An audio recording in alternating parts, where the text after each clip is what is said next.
उससे पहले नजर डालते हैं आज की सुर्खियों पर।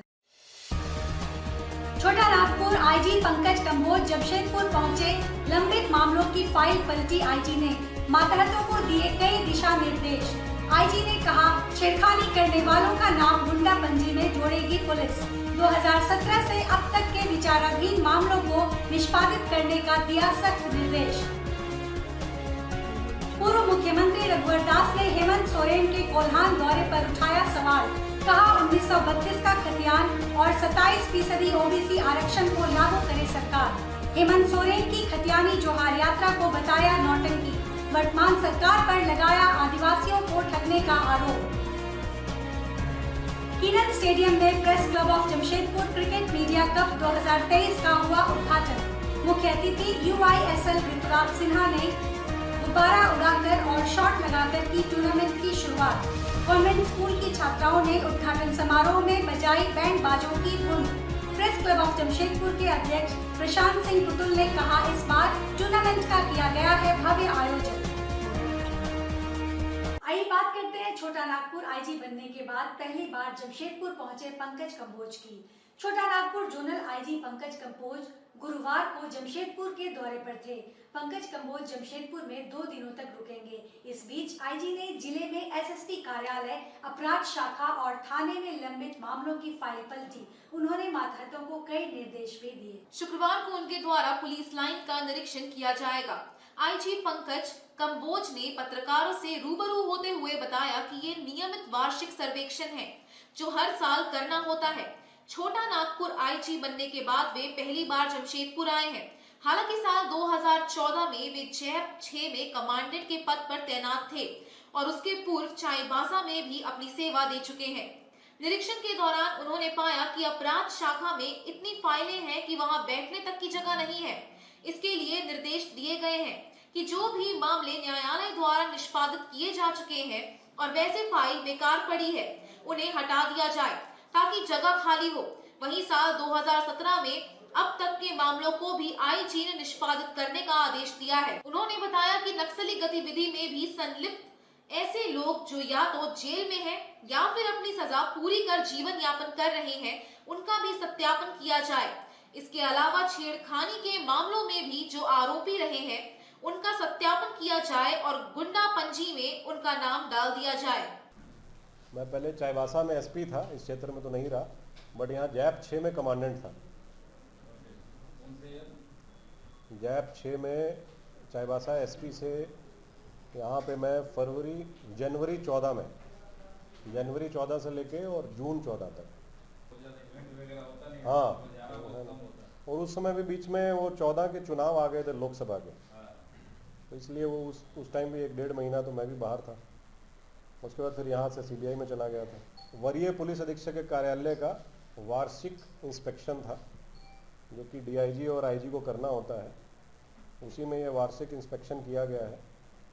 पुलिस लाइन का इंस्पेक्शन अभी बचा हुआ है, पुलिस लाइन का इंस्पेक्शन बाद में करेंगे। ये अभी आज सिर्फ SSP ऑफिस का इंस्पेक्शन था। और जितने भी डिस्ट्रिक्ट के पर्यवेक्षी पदाधिकारी हैं यानी सुपरवाइजरी ऑफिसर्स हैं, उन सब का भी कार्य का रिव्यू किया गया, जिसमें कि इंस्पेक्टर्स और DSPs आते हैं, यानी जो भी हमारे केसेस के सुपरविजन करते हैं और जिनको थाना का निरीक्षण करना है, उन सब के भी कार्य की समीक्षा की गई। बहुत सारे ऑफिसर्स ने निरीक्षण किया, बहुत सारा निरीक्षण शेष है। तो अभी इस वित्तीय वर्ष के 2 महीने बचे हुए हैं, तो उन सबको टारगेट दिया गया है कि जो भी शेष निरीक्षण है थानों का, DSP ऑफिस का, इंस्पेक्टर ऑफिस का, वो निरीक्षण कंप्लीट करेंगे। सिटी SP, रूरल SP, संबंधित DSP और संबंधित इंस्पेक्टर सभी को अपने अपने अंतर्गत आने वाले जितने पुलिस प्रतिष्ठान है उसका निरीक्षण करना है। बहुत सारों में नहीं किया है तो उनको 2 महीने का समय है, वो कंप्लीट करके और हमको निरीक्षण टिप्पणी कॉपी भेजेंगे। इसके अलावा यहाँ सीनियर SP साहब ने एक लोकेशन क्रिएट किया क्राइम सेक्शन के लिए, परंतु पुराने बहुत सारे रिकॉर्ड जो हैं SP ऑफिस में वो पड़े हुए हैं 25 साल से 30 साल से, जो रिकॉर्ड्स पड़े हुए हैं उसकी डिस्ट्रक्शन नहीं हुई है। तो उसकी डिस्ट्रक्शन का भी एक निर्देश दिया है कि उसकी एक प्रक्रिया है, उस प्रक्रिया का पालन करके यदि हमारे पुराने केस हैं, यदि उनका कोर्ट से डिस्पोजल हो गया है, वहाँ से फाइनल मेमो कट के आएगा, तब यहाँ से हम उसको डिस्ट्रॉय कर पाएंगे। ऐसे केसेस जिसमें कोर्ट ने निर्णय दे दिया है और उसमें कोई अपील नहीं है। वो क्या है कि लगभग देख रहे हैं कि 95 से 96 से 97 से भी यहाँ केस रिकॉर्ड पड़े हुए हैं। तो केस रिकॉर्ड बहुत स्पेस लेते हैं और बहुत जगह भी खाते हैं और बैठने की तंगी है, उससे वो जगह खाली होगी एसपी ऑफिस में। उसके अलावा यहाँ पे पिछले 15 साल में जितने भी लूट और डकैती के केस में अपराध कर्मी आरोप पत्रित हुए हैं, उन सब की लिस्ट बना के उनकी वेरिफिकेशन करने की आवश्यकता है कि वर्तमान में उनका स्टेटस क्या है, वो कहाँ पे रह रहे हैं, जो खासकर जमशेदपुर जिला के अंतर्गत रहने वाले हैं। और जो जमशेदपुर जिला से बाहर के रहने वाले हैं, संबंधित एसपी को यहाँ से प्रस्ताव जाएगा कि उन पर निगरानी की कार्रवाई की जाए, ताकि उन पर नज़र रखी जा सके कि आज की डेट में उनकी गतिविधि क्या है। और इसी प्रकार पिछले 15 साल में जो भी नक्सली कांडों में चार्जशीट हुए हैं, आरोपित रहे हैं, उनकी भी वेरिफिकेशन करवाएंगे कि वो लोग अभी कहाँ पे हैं, वेयर अबाउट्स क्या है, उनका रोजी रोजगार कैसे चल रहा है, जेल से छूट गए, उनके केसेस का क्या स्टेटस है, चार्जशीट हुआ तो उसके बाद सजा हुई या नहीं हुई तो वर्तमान में क्या काम कर रहे हैं, किस तरह से उनका रोजगार चल रहा है, ताकि दोबारा से किसी इस प्रकार की गतिविधि में वो शामिल तो नहीं हो रहे हैं, कहीं बाहर तो नहीं चले गए हैं जहां हम उनको ट्रेस नहीं कर पा रहे हैं। वो भी एक परमानेंट रिकॉर्ड एसपी साहब को बोला है, सीनियर एसपी को भी और दोनों सिटी एसपी रूरल एसपी को, कि वो भी रिकॉर्ड एक क्रिएट करेंगे। उसमें निगरानी का प्रस्ताव वरीय पुलिस अधीक्षक के माध्यम से उपायुक्त के पास जाता है, वहाँ से अनुमोदन हो जाता है, तो यहाँ डिसाइड होता है कि उसको मासिक निगरानी करनी है, त्रैमासिक करनी है, 6 माह में करनी है, 1 साल में करनी है, डिपेंडिंग अपॉन किस तरह का अपराध है। तो ये खासकर जो संपत्ति मूलक अपराध है उसमें एनडीपीएस एक्ट के तहत जो केस दर्ज हुए हैं पिछले 10 साल में, एनडीपीएस में बहुत सारे केस रिपोर्ट हो रहे हैं लगातार। जो मादक पदार्थ की तस्करी है, चाहे वो गांजा है, चाहे वो अफीम है, और जो भी उसकी ट्रेडिंग में लोग रहते हैं, उनका गुंडा पंजी में एंट्री होना चाहिए और उनके ऊपर भी जो है निगरानी की कार्रवाई करनी है। देखिए वहाँ पे एक पर्टिकुलर लोकेशन है जहाँ पे अभी नक्सली केंद्रित है, और वहाँ पे हम लोग जा रहे हैं और हम लोग कैंप लगा रहे हैं, वो लोग नहीं आ रहे हैं। हम लोग उनके एरिया में जा रहे हैं, जिसको वो सोकोल्ड कहते हैं कि ये हमारा क्षेत्र था, उसमें पुलिस घुस गई है, और जगह जगह उन्होंने क्या किया है कि बहुत जगह आईडीज लगा के छोड़ दिया, जिससे वहाँ प्रतिदिन या तो कोई जानवर या कोई गांव वाला, किसी न किसी को क्षति हो रही है, किसी न किसी को नुकसान हो रहा है। फोर्स जाती है तो फोर्स के साथ भी होता है। तो ये जो इंसिडेंट बढ़ने की बात है, ये बेसिकली प्रोएक्टिव काम करने की वजह से, यानी हम जा रहे हैं, अगर हम नहीं जाएंगे तो वो एरिया में वैसे ही रहेगा। तो इसलिए उसको हम ये नहीं मानेंगे कि इंसिडेंट बढ़ गए हैं, वो हमारी जानकारी में है कि हम उस क्षेत्र में जा रहे हैं तो हमको कहीं ना कहीं नुकसान हो सकता है, परंतु अब जिस क्षेत्र में वो केंद्रित है उस क्षेत्र में उनके साथ लड़ाई चल रही है, वो सरेंडर करें, बेटर है कि सरेंडर करें। अब उनका क्षेत्र बहुत कम रह गया है, सरकार की सरेंडर पॉलिसी का फ़ायदा लें, जैसे बहुत सारे नक्सलियों ने लिया है। आप देख रहे होंगे हाल फिलहाल में भी काफ़ी सरेंडर हुए हैं, पिछले साल भी हुए, उससे पिछले साल भी हुए, लगातार हो रहे हैं। तो जो लोग सरेंडर कर रहे हैं उनको फैसिलिटी भी मिल रही है। तो अभी सभी का वही थ्रस्ट है कि जिस एरिया में है उस एरिया में हम लोग केंद्रित करें। तो जैसे पुलिस मुख्यालय की तरफ से टारगेट है कि 5 साल से पुराने जितने केस हैं उसको डिस्पोजल करना है, उसकी समीक्षा, गहन समीक्षा सीनियर एसपी के लेवल से भी हो रही है, एसपी सिटी भी कर रहे हैं, एसपी रूरल भी कर रहे हैं, पुलिस मुख्यालय से भी रेगुलर वीडियो कॉन्फ्रेंस होती है। तो अभी हम लोगों का लक्ष्य है कि 5 वर्ष से अधिक लंबित जितने कांड हैं, प्लस अभी 4 साल का भी जोड़ दिया है, अभी वर्ष 17 तक के कांड हो गए हैं, उसको 17 तक के जो भी केस लंबित हैं उसको हमको मार्च तक डिस्पोजल करना है। तो केस डिस्पोजल पे थ्रस्ट है हम लोगों का कि केसेस जिनमें एक्शन पेंडिंग है, बाहर जाना है, राज्य से बाहर जाके अनुसंधान करना है, उन केसेस को जल्दी से जल्दी ख़त्म करें। देखिए अभी जो जैसे आज हम लोगों ने समीक्षा की, आज भी सीनियर एसपी साहब के साथ मैं डिस्कस कर रहा था, आंध्र प्रदेश के किसी एक डिस्ट्रिक्ट एसपी साहब ने लगभग 5-5.5 हज़ार फ़ोन रिकवर किया। बहुत सारे ऐसे इंडिविजुअल इनिशिएटिव हैं, यहाँ भी हुआ है, यहाँ भी रिकवरी हुई है। उन्होंने वहाँ सिंपल एक टेक्नोलॉजी का इस्तेमाल करते हुए इंटरवेंशन किया, व्हाट्सएप को यूज़ करते हुए उन्होंने फ़ोन्स की रिकवरी की ताकि पब्लिक ईजिली कंप्लेंट कर सके। यहाँ पे एसपी साहब ने, यहाँ के जो एएसपी हैं, यहाँ के सिटी एसपी हैं, वो सब लोगों ने तकनीक का इस्तेमाल करते हुए QR कोड वाला सिस्टम लॉन्च किया, आप समझ रहे हैं, बीट पेट्रोलिंग का। बीट पेट्रोलिंग अभी चल रही है, शुरू किया है, अभी बीटा वर्जन है, यानी थोड़े लेवल पे है। यदि ये अच्छा रहेगा तो डीजी साहब के सामने हम लोग इसको प्रेजेंट करेंगे और पूरे राज्य में इम्प्लीमेंट हो सकता है अगर यहाँ पे सक्सेसफुल रहता है। तो टेक्नोलॉजिकल इंटरवेंशन होती रहती, जैसे ईव टीजिंग के लिए छेड़खानी के जितने आरोप है, ईव टीजर्स का हमने बोला है कि 354 में जो भी लोग चार्जशीटेड हैं और खासकर जो ईव टीजर्स की कैटेगरी में आते हैं उनको गुंडा पंजी में एंट्री करें और उनको बाउंड डाउन कराएं, उनके ऊपर 107 की कार्रवाई करें और अगर रिपीटेड उनका जो है बैड बिहेवियर है तो 109 में कार्रवाई हो जाएगी उनके ऊपर। हैबिचुअल ऑफेंडर है तो 2 बार 3 बार ईव टीजिंग के मामले में वो अरेस्ट हुए हैं, जेल गए हैं, तो उनको वैसे ही जो है अरेस्ट किया जा सकता है 109 में। तो जो टाउन के अंदर ज्वलंत समस्याएं हैं उन समस्याओं को टारगेट करते हुए हर जिले को अपना अपना एक प्रायोरिटाइज करना है। स्टेट लेवल पे होता है, स्टेट लेवल पे हम लोगों की वेबसाइट है, स्टेट लेवल पे साइबर क्राइम को लेके किसी भी राज्य से अगर रिक्वेस्ट आती है ऑनलाइन वहाँ की पुलिस हम लोग को रिक्वेस्ट कर सकती है और वो कंसर्न एसपी को चली जाती है। यहाँ के एसपी साहब उसको इन्वेस्टिगेशन करा के उतने पोर्शन को फिर वापस भेज देते हैं। तो ये सुविधा झारखंड पुलिस ने दे रखी है। आइए बात करते हैं press club of Jamshedpur cricket media cup 2023 की शुरुआत की। जमशेदपुर के कीनन स्टेडियम में गुरुवार को जमशेदपुर प्रेस क्लब की ओर से क्रिकेट मीडिया कप 2023 का शुभारंभ हुआ, जिसका उद्घाटन टाटा स्टील UISL के MD ऋतुराज सिन्हा ने किया। इस मौके पर सेक्रेट हार्ट कॉन्वेंट स्कूल की छात्राओं ने बैंड बाजों की धुन प्रस्तुत की। बताते चले कि प्रेस क्लब ऑफ जमशेदपुर के मीडिया कप क्रिकेट आयोजन का ये दूसरा वर्ष है। इसकी शुरुआत अंतर्राष्ट्रीय क्रिकेट स्टेडियम किनन में हुई। इस मौके पर टाटा स्टील की इकाई चुस्को के MD ऋतुराज सिन्हा ने गुब्बारा उड़ाकर और बल्लेबाजी में शानदार शॉट लगाकर मीडिया कप क्रिकेट टूर्नामेंट की शुरुआत की। इससे पूर्व उन्होंने मीडिया के विभिन्न टीमों के खिलाड़ियों से परिचय प्राप्त कर उन्हें शुभकामनाएं दी। आपको बता दें कि इस वर्ष 2 फरवरी से 12 फरवरी तक किनन टेल्को और गोपाल मैदान में प्रतियोगिता का आयोजन होगा। इस प्रतियोगिता में मीडिया की 8 टीमों के अलावे कॉर्पोरेट, जिला पुलिस और जिला प्रशासन की भी टीम हिस्सा ले रही है। मीडिया कप के आयोजन को लेकर ऋतुराज सिन्हा ने कहा कि सेफ्टी के साथ क्रिकेट खेले।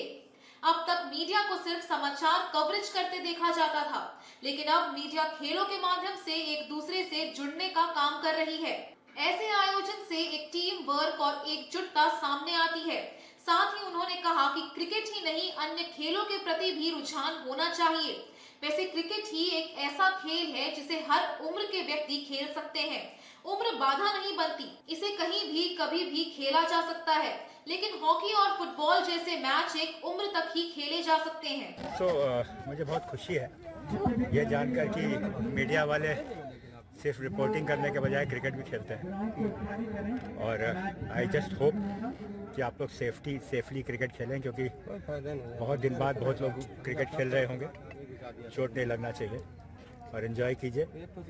मैं होपफुली फाइनल्स देखने आऊँगा और शायद हमारी टीम भी है ना। जी। तो हमारी टीम भी खेलेगी तो मैं इसको चीयर अप करने से जरूर आऊँगा। सर, मीडिया क्रिकेट का होना कितना जरूरी है? देखिए, हर स्पोर्ट्स का होना जरूरी है, क्रिकेट ही क्यों। अभी हॉकी वर्ल्ड कप हुआ, मीडिया को हॉकी भी कवर करना चाहिए, लेकिन हॉकी गेम एक ऐसा है जो कि आदमी जवानी के बाद खेल नहीं सकता है। क्रिकेट एक ऐसा गेम है जो लोग काफ़ी दिन तक खेल सकते हैं, तो इसलिए आपका हर स्पोर्ट्स से जुड़े रहना ज़रूरी है। स्पोर्ट्स आपको बहुत कुछ सिखाता है और इसलिए हर स्पोर्ट्स से जुड़े रहना बहुत ही ज़रूरी है। और मुझे खुशी है कि ये टीम्स जो बनी है ये मीडिया वाइज नहीं है, आपने मिक्स एंड मैच करके बनाया है। ये एक कमरेडरी और एक टीम वर्क के लिए बहुत ही अच्छा सोच है। इस मौके पर संवाददाताओं से बातचीत करते हुए प्रेस क्लब ऑफ जमशेदपुर के अध्यक्ष प्रशांत सिंह पुतुल ने कहा कि पत्रकारों की जिंदगी बड़ी कष्टकारक होती है। भाग दौड़ की अति व्यस्ततम जिंदगी से समय निकालना उनके लिए बड़ा ही कठिन कार्य होता है। ऐसे में प्रेस क्लब ऑफ जमशेदपुर ने पत्रकारों के मनोरंजन के लिए हर तरह की सुविधाओं को मुहैया कराने का बीड़ा उठाया है और इसी के तहत समय समय पर विभिन्न तरह के कार्यक्रम आयोजित किए जाते हैं, खासकर खेल टूर्नामेंट। इस वर्ष प्रेस क्लब की ओर से गोल्फ, बैडमिंटन, चेस और क्रिकेट जैसे खेलों का आयोजन किया गया है, ताकि पत्रकार अपने व्यस्ततम लाइफ से कुछ समय निकालकर अपना मनोरंजन भी करें। प्रशांत सिंह पुतुल ने बताया कि किसी भी तरह के कार्यक्रम के आयोजन में बहुत तरह की परेशानियां होती हैं, लेकिन टीम भावना से सभी ने मिलजुल कर काम किया है। समय निकालकर पिछले 1 माह से पत्रकारों द्वारा प्रैक्टिस किया जा रहा है ताकि वे शारीरिक रूप से फिट रहे। उन्होंने बताया कि क्रिकेट टूर्नामेंट में कुल 8 टीमें हिस्सा ले रही हैं। उन्हें ग्रुप में बांटा गया है। सभी मैच ग्रुप वाइज होंगे। इस बार अलग अलग स्टेडियमों में प्रतिस्पर्धा के मैच खेले जाएंगे। टूर्नामेंट का फाइनल गोपाल मैदान बिष्टुपुर में 12 फरवरी को होगा। पत्रकारों के लिए कुछ भी खेल खेलना बहुत सुखद होता है, क्योंकि पत्रकार दिन भर लगे रहते हैं जनता की सेवा में प्रशासनिक पदाधिकारियों के साथ, क्योंकि उनका जीवन बहुत कष्टकर होता है। तो प्रेस क्लब जमशेदपुर ने ये बीड़ा उठाया है कि पत्रकारों को मनोरंजन के लिए हम लोग हर सुविधा उपलब्ध करवाएंगे। उनके लिए हर जगह का कार्यक्रम आयोजित करवाते रहेंगे। जैसे हमारा क्रिकेट है, बैडमिंटन है, फिर अभी हम लोग का गोल्फ टूर्नामेंट भी हुआ था। तो इस बार का जमशेदपुर प्रेस क्लब का जो क्रिकेट टूर्नामेंट है इस बार बहुत भव्य तरीके से आयोजित किया जा रहा है। कुल 8 टीमें इसमें हैं और 8 प्रदर्शनी मैच भी होंगे। तो कुल मिला के 12 दिनों तक चलने वाला एक मेला होगा पत्रकारों के लिए, जिसमें सारे लोग पत्रकार इसमें अपना मनोरंजन करेंगे। आज फील्ड में पत्रकार को देख के आपको कैसा लगा? देखिए, किसी भी खेल को खेलने के लिए पहले शारीरिक फिटनेस की बहुत आवश्यकता होती है। 1 महीना से सभी लोग प्रैक्टिस कर रहे हैं, जिससे सबका शरीर भी फिट हो रहा है और खेल भी हो रहा है, मनोरंजन भी हो रहा है। ये दोनों चीज़ पत्रकारों के लिए बहुत ही हितकर है। आइए बात करते हैं पूर्व मुख्यमंत्री रघुवर दास द्वारा वर्तमान मुख्यमंत्री हेमंत सोरेन पर लगाए गए आरोपों की। पूर्व मुख्यमंत्री रघुवर दास ने गुरुवार को भालूबासा स्थित किशोर संघ में एक प्रेस कॉन्फ्रेंस कर मुख्यमंत्री हेमंत सोरेन के कोल्हान दौरे पर सवाल खड़ा किया। उन्होंने मुख्यमंत्री हेमंत सोरेन को चुनौती देते हुए कहा कि कल से 1932 खतियान और ओबीसी आरक्षण 27% लागू करें। श्री दास ने कहा कि हेमंत सोरेन द्वारा यह कहा जाना कि हमारी सरकार है, हम जो चाहेंगे वह होगा, उनकी समझ को दर्शाता है। पूर्व मुख्यमंत्री रघुवर दास ने 1932 के खतियान पर कहा कि अगर ये संविधान सम्मत है तो सरकार इसे लागू करे। उन्होंने हेमंत सोरेन को चुनौती देते हुए कहा कि हिम्मत है तो 1932 लागू करो और 27% ओबीसी 27 आरक्षण लागू करें। ऐसा संभव नहीं है। उन्होंने कहा कि हेमंत सोरेन आदिवासियों को केवल और केवल धोखा दे रहे हैं। उन्होंने कहा कि हेमंत सोरेन की खतियानी जौहर यात्रा एक ढोंग है। 2019 में जो वादे कर सरकार में आए थे उसे आज तक पूरा नहीं कर पाए, इसलिए आम जनता को फंसाने के लिए 1932 लाया है। हमारी सरकार ने 95% युवाओं को रोजगार दिया। मैंने इसे विधानसभा में रखा था। उन्होंने कहा कि मैं इस सरकार को चुनौती देता हूं कि 3 सालों में कितनी नियुक्ति दी, एक पत्र जारी करे। मैं भी अपनी सरकार में जो नियुक्ति दी उसे पेश करूंगा। हेमंत सोरेन की सरकार द्वारा यहाँ के युवाओं को बेरोजगार किया गया और खतियानी जौहर यात्रा की नौटंकी की गई। जब जब जेएमएम कांग्रेस और राजद की सरकार बनी तब तब चोर चोर मौसेरे भाई संगत हुए। रघुवर दास ने कहा कि हेमंत सोरेन के सभी साथी जेल में हैं और मुख्यमंत्री हेमंत सोरेन जौहर यात्रा निकाल रहे हैं। मैं मांग करता हूं कि मुख्यमंत्री हेमंत सोरेन खतियानी जौहर यात्रा में अपने उन साथियों की तस्वीर गाड़ी में लगाकर यात्रा करें जो अवैध खनन के मामले में जेल में बंद हैं। तब जनता को पता चलेगा जौहर यात्रा की हकीकत। मुख्यमंत्री हेमंत सोरेन बता दे कि 3 सालों में किन किन योजनाओं का शिलान्यास किया और उसका उद्घाटन किया। चुगसलाई फ्लाईओवर और सोनारी एयरपोर्ट का हेमंत सोरेन ने उद्घाटन किया, जो पूर्व की सरकार का था। दोनों योजनाओं को 2020 में पूरा होना था, पर हेमंत सोरेन की सरकार द्वारा जानबूझकर इसे रोका गया। पूर्वी सिंहभूम में एयरपोर्ट बना था। हमारी सरकार ने जमीन से लेकर सब कुछ किया था। केंद्र सरकार ने 100 करोड़ भेजा, लेकिन राज्य सरकार ने क्लियरेंस रोका है। राज्य में आदिवासी बहु बेटी सुरक्षित नहीं है। हेमंत सोरेन की सरकार सिर्फ झारखंड को लूटने का काम कर रही है। केंद्र सरकार ने 10,000 नियुक्तियां की थी, जिसे राज्य सरकार रद्द कर रही है। मैं मांग करता हूं कि 1932 खतियान जब तक नहीं होता तब तक 1965 पर ही युवाओं को नियुक्ति दी जाए। झारखंड में सरकार को अस्थिर झारखंड मुक्ति मोर्चा के नेता ही कर रहे थे। हेमंत सोरेन बताएं कि झारखंड के विधायकों को छत्तीसगढ़ ले जाकर क्या कुछ तोहफा दिया गया। भारतीय जनता पार्टी 2024 चुनाव का इंतजार कर रही है, क्योंकि 2024 झारखंड में जेएमएम की अंतिम सरकार है।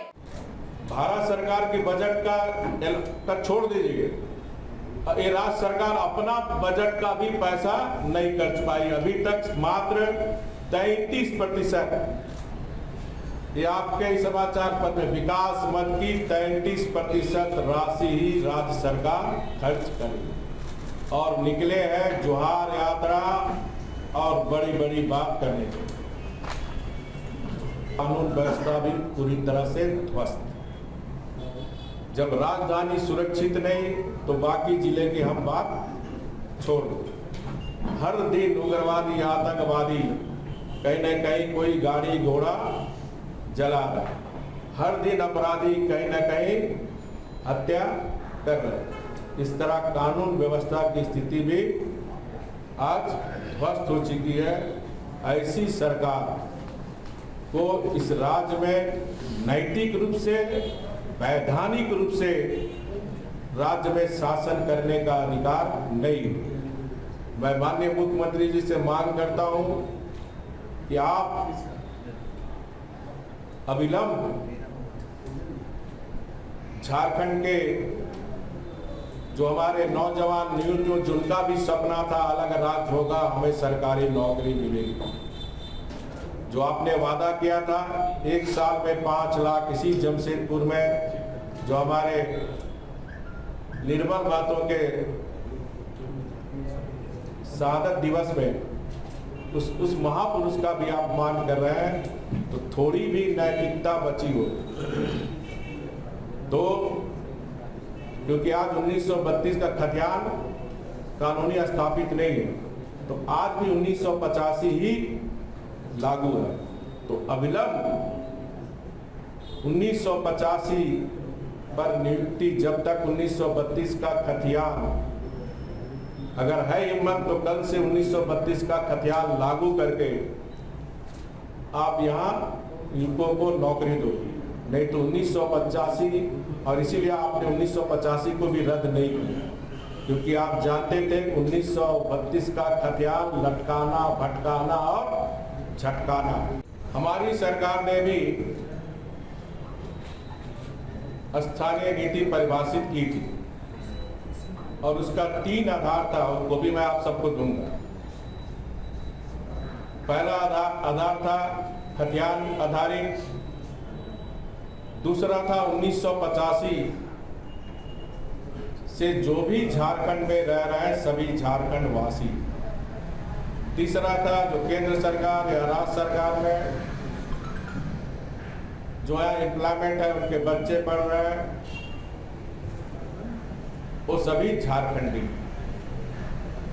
और इस स्थानीय नीति के तहत हमारी सरकार ने 3 साल में 1 लाख से भी ज्यादा सरकारी नौकरी दी, चाहे वो 32,000 टीचर की नियुक्ति हो, 8,000 सिपाही की हो, 2,200 दरोगा की हो, 800 बिजली विभाग में नियुक्ति की हो, चाहे 2,200 वनरक्षी के साथ साथ अन्य विभागों में हमारी सरकार ने बहाली की थी।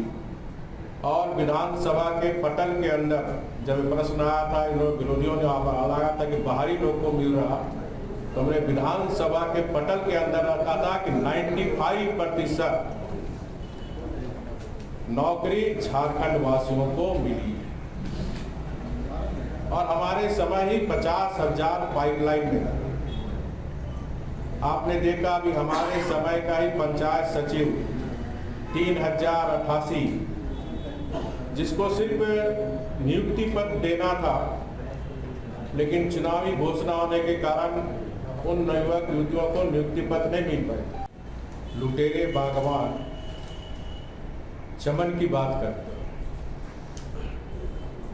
लुटेरे बागवान चमन की बात करते हैं, लगाकर आग वो अमन की बात करते हैं, लगाकर आग वो अमन की बात करते हैं।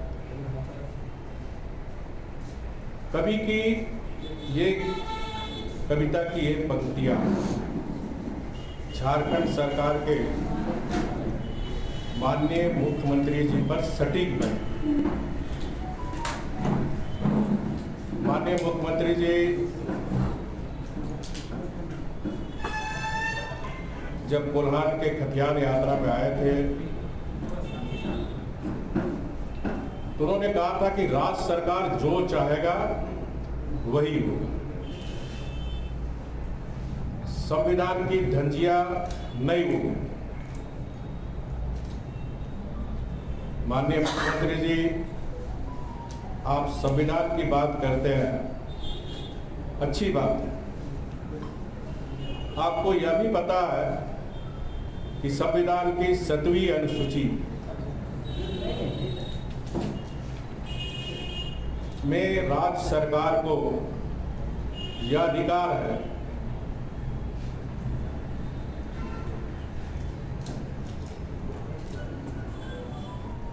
और जब अधिकार है तो 1932 वाले कानून को केंद्र को क्यों भेजकर झारखंडी युवकों को सरकारी नौकरी से वंचित करने का काम कर रहे हैं। लाइफ हुई स्टाइलिश अभी, लाइफस्टाइल है नया अभी। श्री लेदर्स, ये सिर्फ टच है, नो ये तो लेदर टच है। या सुपर प्राइस में super style. Shri leathers. Hey, should it be expensive to look rich? Huh? Sri Leathers, world class, right price. Life हुई स्टाइलिश अभी, लाइफ हुई स्टाइलिश अभी। लाइफस्टाइल है नया अभी। श्री लेदर्स, ये सिर्फ टच है, नो ये तो लेदर टच है। या सुपर प्राइस में super style. Shri leathers. Hey, should it be expensive to look rich? Huh? Sri Leathers, world class, right price. Life हुई स्टाइलिश अभी, लाइफ हुई स्टाइलिश अभी। लाइफस्टाइल है नया अभी। श्री लेदर्स, ये सिर्फ टच है, नो ये तो लेदर टच है। या सुपर प्राइस में super style. Shri leathers. Hey, should it be expensive to look rich? Huh? Sri Leathers, world class, right price. Life हुई स्टाइलिश अभी, लाइफ हुई स्टाइलिश अभी। लाइफस्टाइल है नया अभी। श्री लेदर्स, मेरा कार सीट कवर का पिछले 15 साल से बाडी चौक दुर्गा पूजा मैदान में दुकान है और हमारे यहाँ सभी प्रकार का कार का सीट कवर बनाया जाता है, स्पेशली 4 व्हीलर का, जितने भी लग्जरी गाड़ी है। और 2500 रुपये से स्टार्टिंग है हमारे पास सीट कवर का रेंज। 2500 से लेके आगे 10,000, 12,000, 15,000, जिस तरह का क्वालिटी। रेक्सिन से लेके ओरिजिनल लेदर फिनिश तक का माल है मेरे पास। Car seat cover plus floor lamination, door visor, mat, accessories का भी जो आइटम होता है सारा उपलब्ध है मेरे पास। और 2 व्हीलर का भी काम सीट कवर का हो जाता है। जितनी भी लग्जरी गाड़ियाँ हैं सबका काम। और मैं खुद कारीगर हूँ।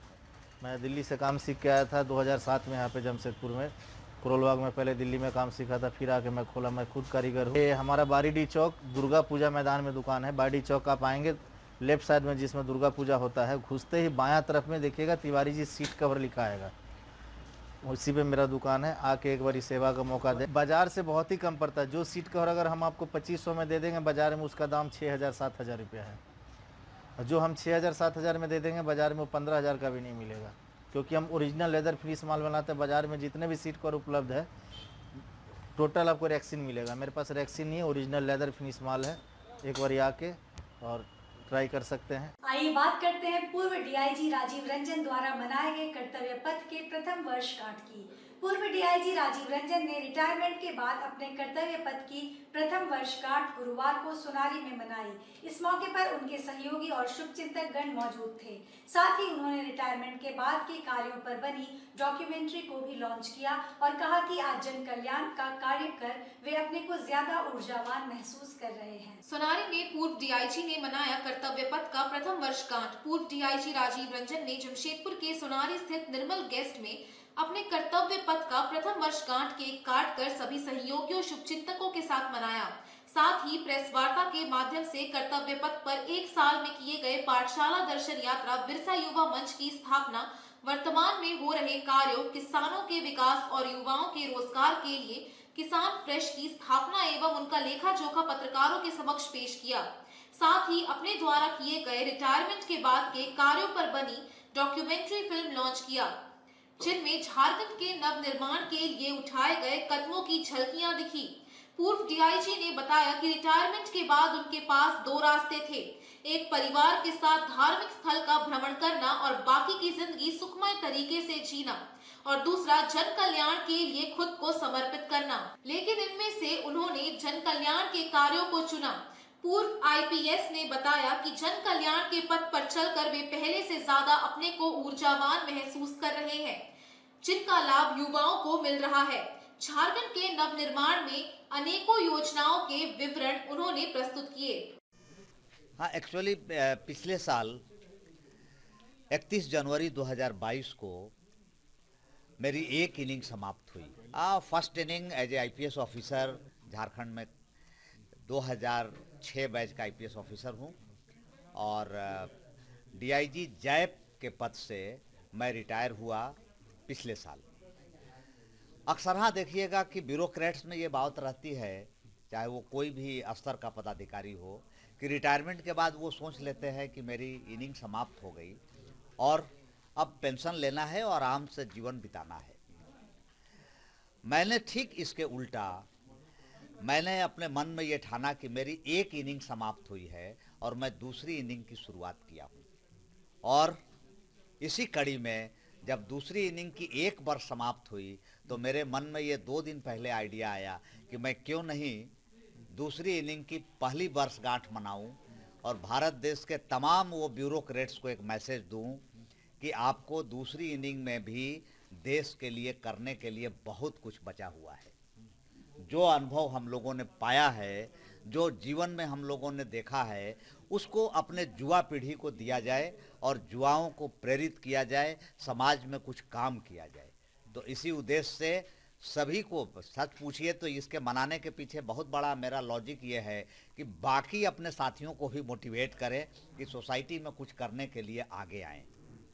मैं अपने 365 दिन का रिपोर्ट कार्ड जनता के सामने रखना चाहता हूं आपके माध्यम से कि मैं रिटायरमेंट के बाद सबसे पहले झारखंड, क्योंकि मैं नौकरी में भी 5 जिलों में लगभग एसपी रहा, उस दौरान झारखंड को बड़ा नज़दीक से देखने का मौका मिला। कई नक्सल अभियान में मैं सुदूरवर्ती क्षेत्रों में गया हूँ। तो मैं रिटायरमेंट के बाद सबसे पहले झारखंड पर किताब लिखना शुरू किया और मैंने झारखंड डेवलपमेंट कॉन्क्लेव कराया 2022 के जून महीने में इसी जमशेदपुर में माइकल जॉन ऑडिटोरियम में।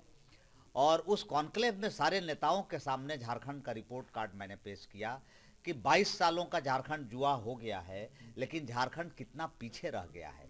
आज गरीबी के पादान पे हम पूरे देश में नीचे से दूसरे पादान पर हैं।